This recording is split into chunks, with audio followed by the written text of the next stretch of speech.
नमस्कार, जय हिंद सभी साथियों को। आज हमारी आखिरी क्लास है BHSIC 132 की और आज का हमारा टॉपिक है कदम, बादामी के चालुक्य, चोल और होयसल राज्य। चैप्टर हमारा इकाई 6 है ये। चलिए बात कर लेते हैं कदम के बारे में। पहले कदम जो है, कदम शुरू में उत्तरी पश्चिमी कर्नाटक में तलगुंडा यानी कि आधुनिक शिमोगा जिला जो था के आसपास 345 सी आसपास शक्तिशाली बनकर उभरे थे।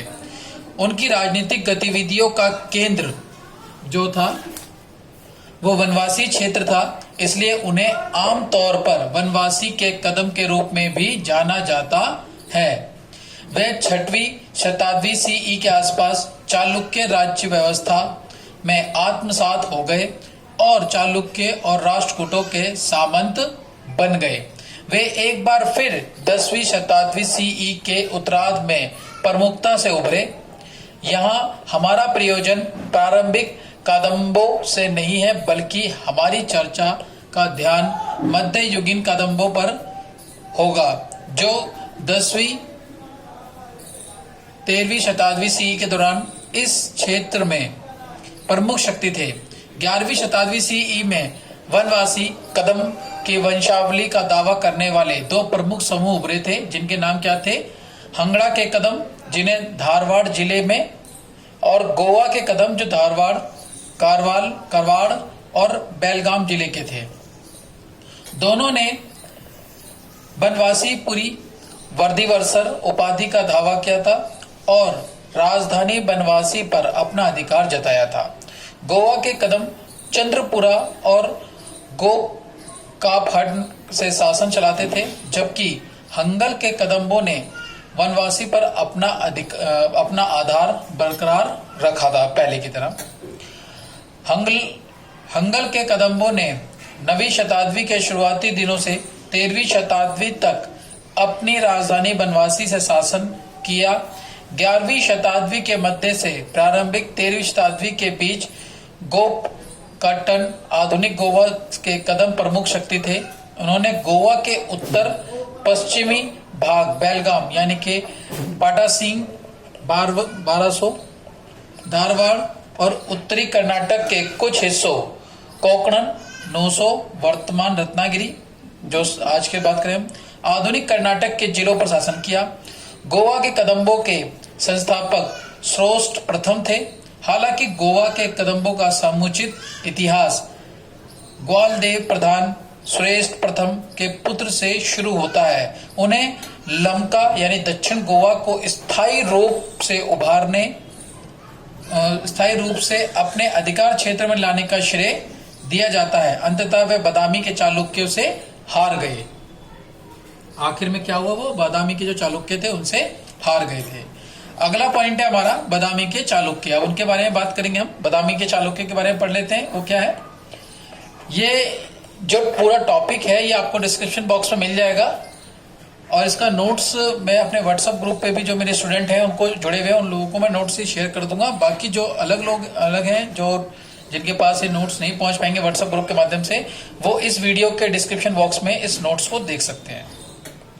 बादामी के चालुक्यों की बात करते हैं हम। दूसरा पॉइंट है हमारा, जब पल्लव राजा सिंह विष्णु 550-80 CE के दौरान अपने भूभाग का विस्तार कर रहा था, लगभग उसी काल में बादामी के चालुक्यों ने भी उत्तरी कर्नाटक पर शासन स्थापित कर दिया था, जिसकी राजधानी बादामी बीजापुर जिले में थी।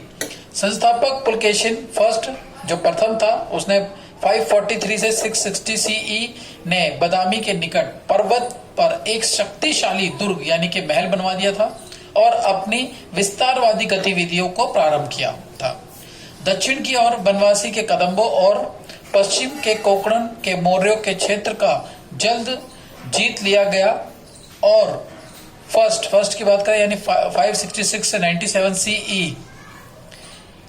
कारजीव वार्मन द्वारा अपने क्षेत्र में मिला लिया गया। लेकिन पुलकेशिन द्वितीय के शासनकाल 609 यानी 609 से 642 CE में चालुक्य क्षेत्र का सबसे बड़ा विस्तार हुआ था।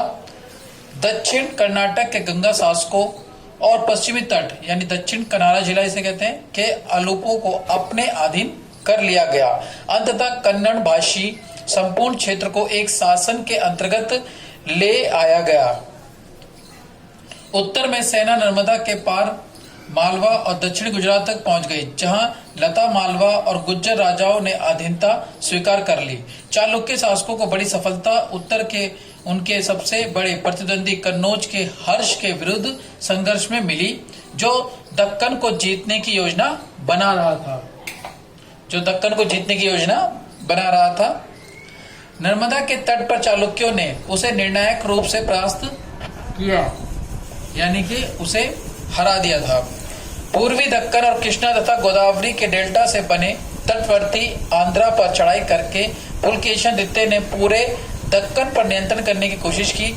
इसके कारण उसका टकराव पल्लवों से हुआ, जो डेल्टा पर कब्जा करने की कोशिश में एक सदी से अधिक समय में लगे हुए थे।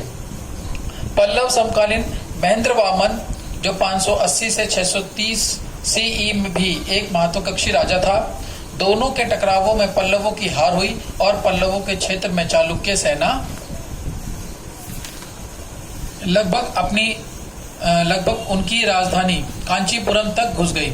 उसके शीघ्र बाद पुलकेशिन ने अपने भाई विष्णुवर्धन को आंध्र प्रदेश का शासक नियुक्त कर दिया और इससे एक नया राजवंश वेगी के पूर्वी चालुक्य उभरा, जो गोदावरी कृष्णा डेल्टा में केंद्रित था तथा लंबे समय तक वहां बना रहा। अब चालुक्यों की राजव्यवस्था के बारे में बात पढ़ लेते हैं हम लोग। क्या है?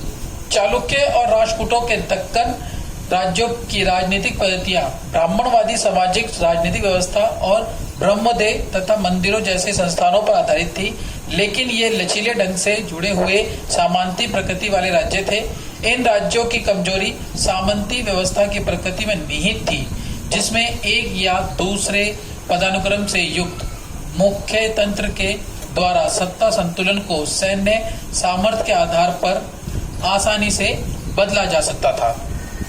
इसलिए एक केंद्रीकृत कर प्रणाली और पदानुक्रम अनुसार संगठित अधिकारी वर्ग होने के बावजूद किसी केंद्रीकृत प्रशासन के विकास की संभावना नहीं के बराबर थी।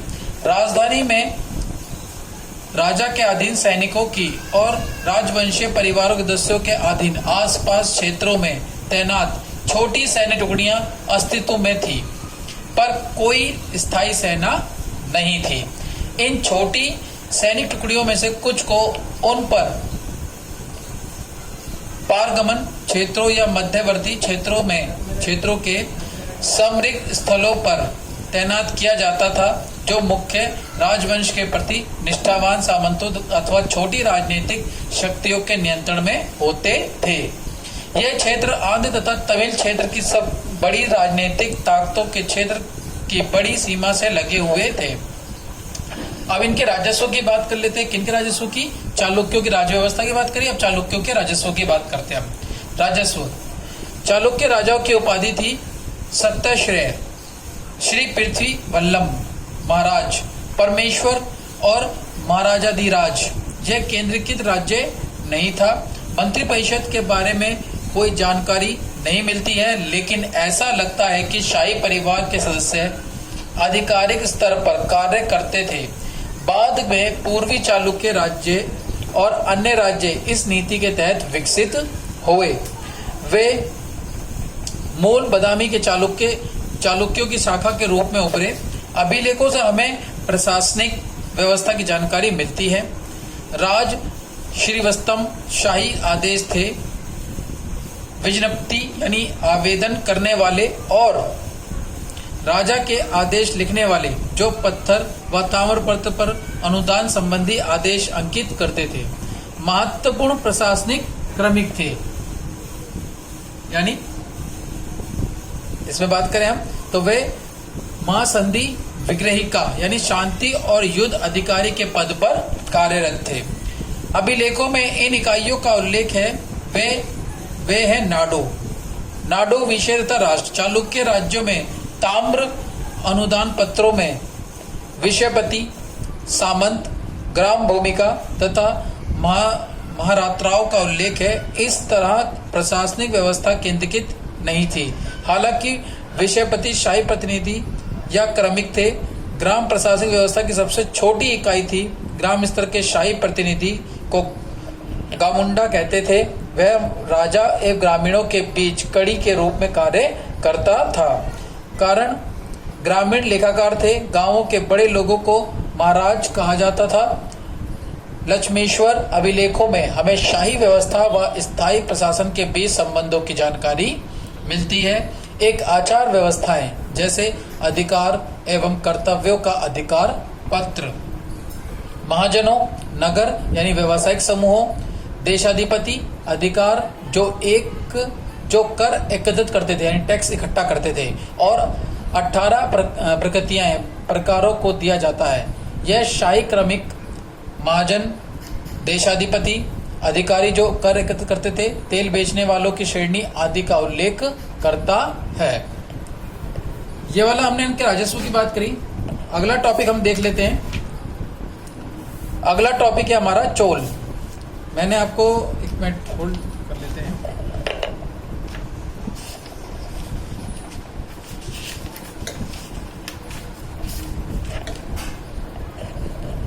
अभी हमने कदम के बारे में पढ़ा, कादम्बी के चालुक्य के बारे में पढ़ा। अब हम पढ़ेंगे चोल, उसके बाद होयसाल। तो चोलों के बारे में जान लेते हैं। तांजोर के चोल कावेरी घाटी यानी 9वीं और 13वीं शताब्दी ईस्वी चोलों की सत्ता का केंद्र कावेरी घाटी में था। प्रायद्वीपीय राजनीतिक पद्धति में वे सबसे शक्तिशाली थे और तमिल बृहत क्षेत्र में उन्होंने लंबे समय तक शासन किया था।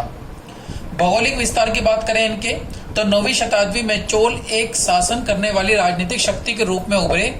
जब विजयालय ने तांजावुर को पल्लवों के सामंत प्रमुख मुठारायन से छीनकर अपने अधीन कर लिया, उसके बाद चोलों ने पल्लवों के क्षेत्र को कब्जे में कर लिया तथा पांड्यों की शक्ति को क्षीण कर दिया। चोल राज्य मजबूत रूप से कावेरी घाटी जैसे समृद्ध व उपजाऊ संसाधनों वाले क्षेत्र में स्थापित हुआ। राजा राज प्रथम व उनके बाद के काल में कई सामंत प्रमुखों को अधीनस्थ कर लिया गया। वह पहले के नाडु को पुनर्गठित कर वाला नाडु बनाया गया और इनको व्यवस्थित करने का दायित्व अधीनस्थ प्रमुखों को दिया गया। भूस्वामियों को राज व्यवस्था का हिस्सा बनाया गया और उन्हें प्रतिष्ठित उपाधियों के साथ प्रशासन व सैन्य कार्य दिए गए, जिसमें भू राजस्व इकट्ठा करने और आकलन भी था। चोल राजतत्व की बात कर लेते हैं। चोलों के राजतत्व कैसा था इनका? चोल खुद को सूर्यवंशी मानते थे। मिथकीय परंपराएं विभिन्न अभिलेखों जैसे प्रशस्तियों में उल्लेखित है, जिसमें वंशावली भी है। तिरुवम गौण तामपत्र, बड़ा लेडन पत्र और अंबिक पत्र पर वीर राजेंद्र का कन्याकुमारी अभिलेख है। इनमें ऐतिहासिक व्यक्तियों के विषय में जानकारी मिलती है। ऐसा प्रतीत होता है कि इनका उद्देश्य चोलों के शासन को वैधता देना था, यानी कि वैलिडिटी प्रोवाइड करना था इसके लिए क्या भाई ये सही है। चोलों की प्रशस्तियां इतिहास, पुराण, परंपरा पर आधारित थी। संस्कृतीय एवं ब्राह्मणवादी परंपराओं की प्रधानता के प्रमाण मिलते हैं। चोल अपने को संगम काल की परंपरा से भी जोड़ते हैं। चोलों की वंशावली में राजा के पद को प्रतिष्ठित व महत्वपूर्ण वंश से जोड़ा गया है। राजा के शासनकाल के 8वें साल से लेकर आगे तक के समय में तमिल में कीर्ति में वंशावली रूपी प्रमाण नहीं पाए जाते हैं। ये में कीर्ति राजा की सैन्य उपलब्धियों को दर्शाती है तथा ये पत्थर पर अंकित की गई है और ये तमिल भूस्वामियों को संबोधित भी करती है।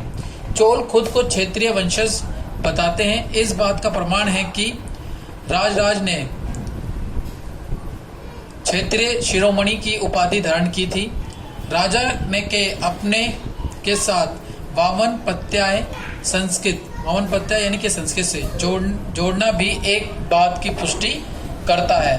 वह खुद को क्षेत्रीय बताते थे, जैसे आदित्य वामन 871 से 906 ईस्वी, 871 से 906 ईस्वी और परातंग वामन 707 से 775 ईस्वी।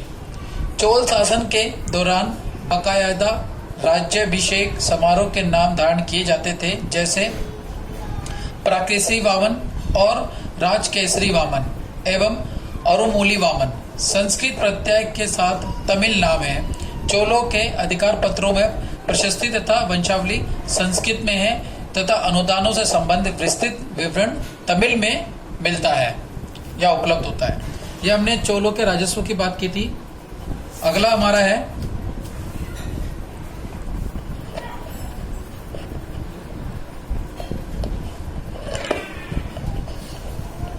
स्थानीय प्रशासन और नाडु।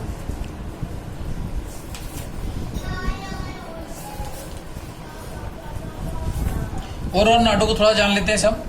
चोल ताम्रपत्रों में भूदान को क्रियान्वित करने वाले निम्नलिखित लोगों का विवरण है, जैसे नेटर, ब्रह्मदेकिलर, देवदान, पल्लिकाणा, कनी मुर्टू और वेड्डापेरू और कलिगरज से कहते हैं। और आगे है नाट्रेटर यानी नाडू इलाका के प्रतिनिधि थे। ब्रह्मोदय भूमि जो ब्राह्मणों को दी जाती थी, अनुदान पाने वाले ब्राह्मण थे।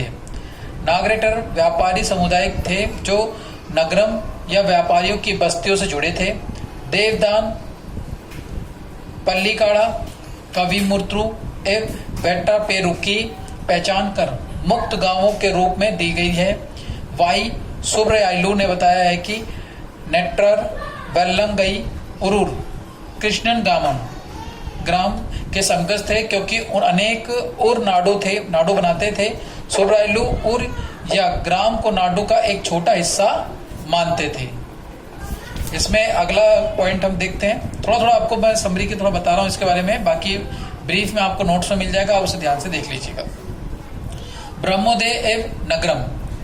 ब्रह्मोदय ब्राह्मणों की बस्तियां थी जो कृषि क्षेत्र में भूधारक थे। उन्हें भूमि यानी कर मुक्त बिना टैक्स के दी गई थी। वे एक खास समूह में संगठित हुए।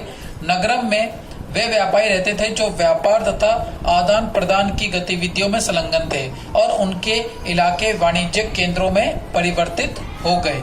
वाणिज्यिक केंद्र यानी कि कमर्शियल एरिया में, बिजनेस एरिया में कन्वर्ट हो गए थे, क्योंकि शिल्पकारों के उत्पादन में बढ़ोतरी हुई। नवीं शती के मध्य में जब थांजवूर में चोल एक प्रमुख शक्ति के रूप में उभरे, तब अनेक ब्रह्मोदय कावेरी के उपजाऊ तथा घनी जनसंख्या वाले क्षेत्र में पहले से स्थापित थे। राजेंद्र प्रथम के कर्नाटई अधिकार पत्रों में 1080 ब्राह्मणों के बारे में बताया गया है जो त्रिभुवन महादेवी यानी चतुर्देवी मंगलम में बसे हुए थे। कृषि क्षेत्र में बसे ब्राह्मणों के समूह के सभा या महासभा कहा जाता था। ज्यादातर ब्रह्मोदय या ब्राह्मण बस्तियां मंदिरों के आसपास स्थापित हुई। मंदिर एवं इतिहास तथा पुराणों पर आधारित विचारधारा और वर्ण, श्रम, धर्म एवं भक्ति के माध्यम से समाज तथा राजवंशीय राजनीतिक पद्धति को वैधता मिली। इसलिए राजा ब्राह्मणों को जमीन देते थे और अपनी शक्ति को वैधता देने के लिए ब्रह्मोदय स्थापित करते थे। अब हम इसमें अगली बात करते हैं, राजा, अधिकारी और मुखिया। थोड़ा सा जान लेते हैं इसके बारे में। चोल राज्य में अनेक अधिकारी प्रशासनिक व्यवस्था के लिए जिम्मेदार थे। यद्यपि मंत्री परिषद के बारे में स्पष्ट साक्ष्य नहीं है, लेकिन लगता है कि ओडियम कोंटम मंत्री परिषद के रूप में कार्य करती थी। प्रशासनिक पदानुक्रम के से ऊपर या नीचे की ओर गतिशीलता देखी जा सकती है। पारंपरिक इतिहास लेखन के अनुसार पेरू, दंडन एवं शिरोतरम क्रमशः उच्च एवं निम्न अधिकारी की श्रेणी थी। सेनापति यानी सेना की टुकड़ी का अध्यक्ष, जो सेना का अध्यक्ष होता था उसे कहते हैं सेनापति, की बीच की स्थिति भी, जिसे सिरुडन टुप या पेरुदंडन कहा जाता है। न्यायपट्टर यानी न्यायाधीश दोनों श्रेणियों के होते थे। हाल ही में इतिहासकारों ने इस ओर ध्यान दिलाया है कि यह विभाजन साक्ष्यों द्वारा प्रमाणित नहीं है।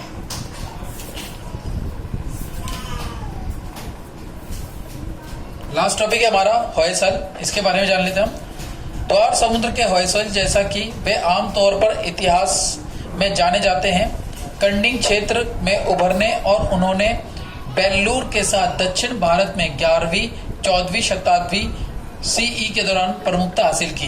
बेल्लूर को पहले राजधानी, बाद में हेलबिंडु गतिविधियों के केंद्र रूप में उभारा। उस समय इस क्षेत्र में कल्याणी के पश्चिमी चालुक्य और पांड्यों के साथ चोल, कांकेतिया, पूर्वी में कलचुरी, देवगिरी, उत्तरी कर्नाटक के यादव प्रमुख शक्ति थे। चोलों और पांड्यों के कमजोर और क्षीण राजनीतिक अधिकार ने होयसाल के वर्चस्व की राह को आसान कर दिया। राजवंश के संस्थापक नूपकामदित्य थे, जो पश्चिमी गंगाओं के सामंत थे। विनयदित्य ने कई मलनाड कर्नाटक के मुखियों को गोंगलव, चेंगलव, सांधार के हिमुंज, शिम्भोंग के साथ साथ बलायनाडु यानी वायनाड के कादम्बों को भी अपने अधीन कर लिया। बल्लाल प्रथम का शिलालेख यह भी पुष्ट करता है कि बयलनाडु उनके राज्यों को हिस्सा था। हालांकि राजवंश के वास्तविक संस्थापक विष्णुवर्धन थे। अरिस्केरे शिलालेख 1197 सीई ने उसने स्वयं को चेरा के लिए एक खतरनाक महामारी के रूप में महिमा मंडित किया है।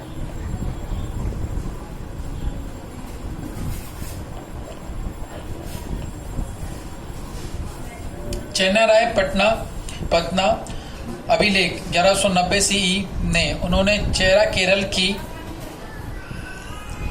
हड्डियों को तोड़ने वाले यानी धीरज 638 और 639 के रूप में सराहा। उन्होंने एनएल पश्चिमी घाट में छोटा राज्य यानी एलुमेला, कन्नूर के पास आधुनिक एझिमाला, मुशिका शक्ति केंद्र और बलायन नाडु यानी के वायनाडु पर अधिकार कर लिया। 1185 सीई का बेल्लूर अभिलेख उसके राज्य की सीमाओं की पहचान करता है। इसके दक्षिण में गोंगू, पूर्व में कांची, उत्तर में कृष्णा और वेंग नदियां और पश्चिम में अरब सागर था।